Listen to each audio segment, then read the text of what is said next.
शुरुआत करता हूं मैं एक डॉक्टर की व्यथा से। द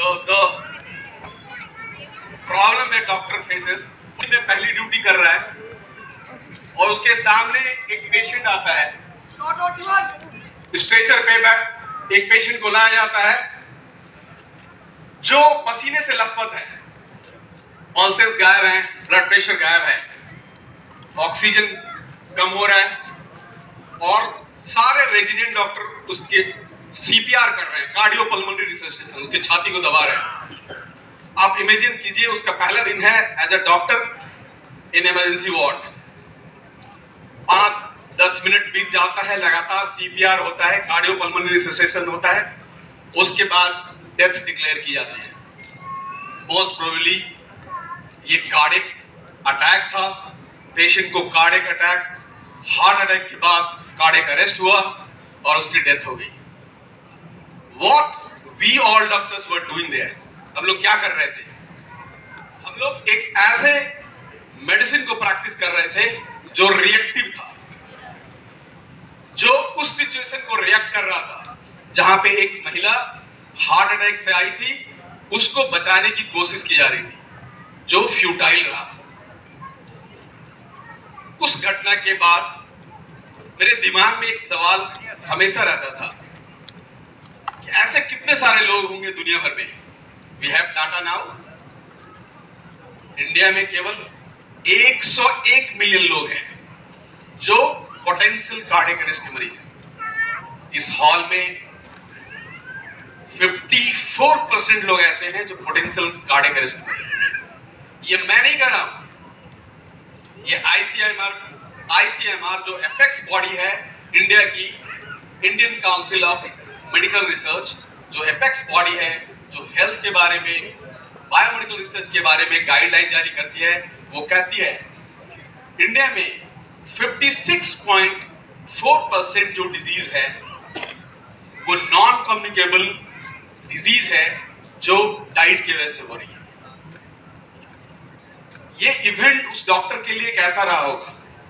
उसने अपनी जिंदगी के बड़े बड़े सपने देखे होंगे, दुनिया को बदलना है, समाज को बदलना है, हेल्थ को बदलना है, और फाइनली उसे फर्स्ट डे में रियलाइजेशन हुआ कि वो बदल कुछ नहीं सकता है, वो तो रिएक्ट कर सकता है केवल एक सिचुएशन को जहां पे एक आदमी बीमार होकर आता है। इस बीमारी के पीछे की कहानी में कोई भी बदलाव उसके द्वारा नहीं किया जा सकता है। This is the status of medical science. Medical science tip of iceberg को, एक टिप ऑफ आइसबर्ग को रिएक्ट करता है। This medical science today is a reactive medical science, and the whole iceberg which is lying below the water level in the sea is actually the potential people who are going to be future patients. मेरा नाम doctor Virendra Kumar है, मैं इसी शहर का रहने वाला हूं। मैं पेशे से कार्डियोलॉजिस्ट हूं, इसलिए मैंने एक कार्डियक केस से शुरू किया।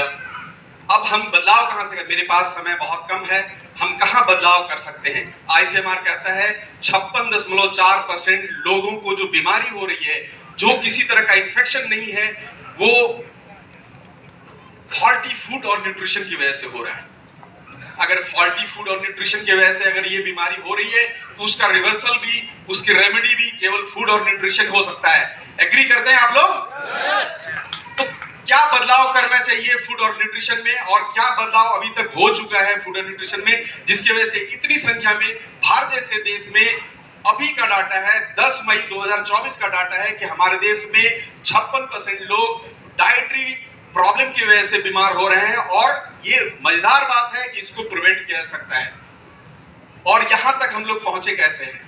कहानी शुरू होती है उस समय से जब आदमी चौपाया से, जो 4 फुटेड से 2 लेग हो गया, हमारे हाथ हो गए, हम लोगों ने अपने लिए खाने के को जमा करना सीखा, और जो फ्रेश, जो ताजा फल और सब जो भी चीजें जंगल में या हमारे आसपास होती थी उसको हम खाते थे, जितनी जरूरत होती थी हम छोड़ देते थे। उसके बाद फायर आया, उसके बाद किचन आया, किचन की भी स्टोरी है। किचन आने के बाद धीरे धीरे फ्रिज आया और हम लोगों ने दुनिया की सारी चीजों को जमा करना शुरू किया। उसको फ्रिज में स्टोर करना शुरू किया और अब यहाँ पहुंच गए हैं कि ज्यादातर लोग हेल्थ और उससे रिलेटेड चीजें इस वजह से झेल रहे हैं क्योंकि हमारा फूड एंड फॉल्टी हो गया है। एमवे को मैं इसलिए एंडोर्स करता हूँ, इसलिए लाइक करता हूँ, इसलिए उसको उसके तहत जो प्रोडक्ट्स है उसको कंज्यूम करता हूँ, दूसरों को प्रमोट करता हूँ, क्योंकि ये पहली कंपनी है दुनिया में, पहली कंपनी दुनिया में जो सिक्स क्लब्स देख रहे हैं आप।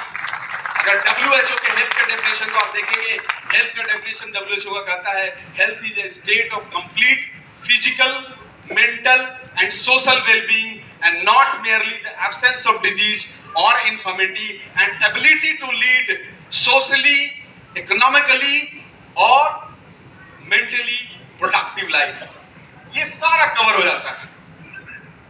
एमवे पहली कंपनी है जो इस तरह से सोचती है कि health is the only asset we have and we must protect this health. तो मुझे दो टॉपिक दिया गया था 2.5 मिनट के लिए। पहला है कि हम क्या खाएं। अभी ICMR ने जो गाइडलाइन दिया है, एमवे हमेशा से उसको एंडोर्स करता था। आप एक इंडियन थाली जो होता है, एक इंडियन थाली होता है, उसके एक तरफ चावल या रोटी होता है, दूसरी तरफ दाल होता है, थोड़ी सी सब्जी होती है।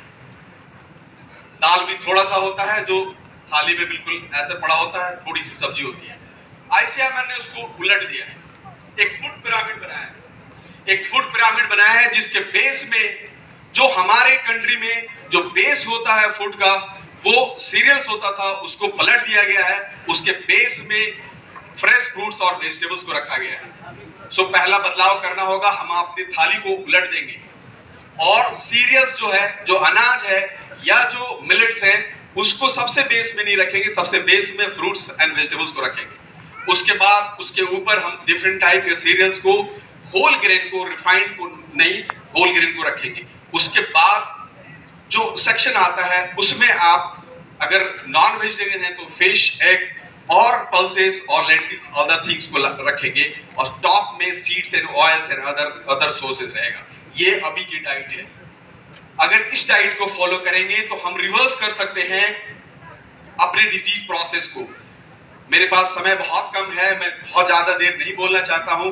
मैं ये कहना चाहता हूं कि अगर आज से हम इस पैटर्न को करें, इस पैटर्न ऑफ फूड को अगर अपने आप को फॉलो करें और लोगों को फॉलो कराएं। दूसरी बात, अगर आप लोकली अवेलेबल फ्रूट्स लेते हैं, उसके बाद भी एक पोर्शन रह जाता है, मैक्रोन्यूट्रिएंट और माइक्रोन्यूट्रिएंट में कुछ सेक्शन रह जाता है जहां जो छूट जाता है, आखिर कैसे पूरा करें। ICMR कहता है गुड क्वालिटी ओमेगा 3 चाहिए, कहां से मिलेगा हमें। ICMR कहता है एटलीस्ट एक्टिव मेल को 1700 से 1800 यूनिट विटामिन डी चाहिए। इंडिया में vitamin D deficiency is very common. India में 1 से 9 साल के बच्चे, ज्यादातर बच्चे, मोस्ट ऑफ द विटामिन में डेफिशिएंसी हैं। They have protein deficiency also, they are getting obese, they are getting pre diabetic, they are having cardiac risk. कैसे रिवर्स कर सकते हैं? बच्चों को, यंग एडल्ट को, एडोलेसेंट को, एल्डरली को, सबको एक ऐसे फूड से एक्सपोज करना होगा जहां हमारे बॉटम में फ्रेश फ्रूट वेजिटेबल आए और जो आप थाली तैयार कर रहे हैं उसको कंप्लीमेंट करें, सप्लीमेंट करें न्यूट्रास्यूटिकल से। न्यूट्रास्यूटिकल, मैंने कहा था कि वी आर रिएक्टिव डॉक्टर्स। जब बीमार लोग आते हैं उसको दवा दी जाती है, लेकिन एक बड़ा सेक्शन है जो पूरा एक आइसबर्ग है जो पड़ा हुआ है, जो अभी उससे बीमारी नहीं है लेकिन वो प्रोन टू डिजीज है, वो आने वाले समय में बीमार होने वाला है। उसका सॉल्यूशन क्या है? उसका सॉल्यूशन फार्मास्यूटिकल्स नहीं है, उसका सॉल्यूशन है nutraceuticals. Nutraceutical the only solution, because ये अभी बीमार नहीं है।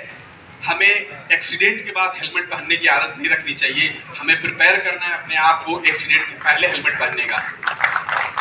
हमें डिजीज को रिएक्ट नहीं करना है, हमें हेल्थ को रिएक्ट करना है।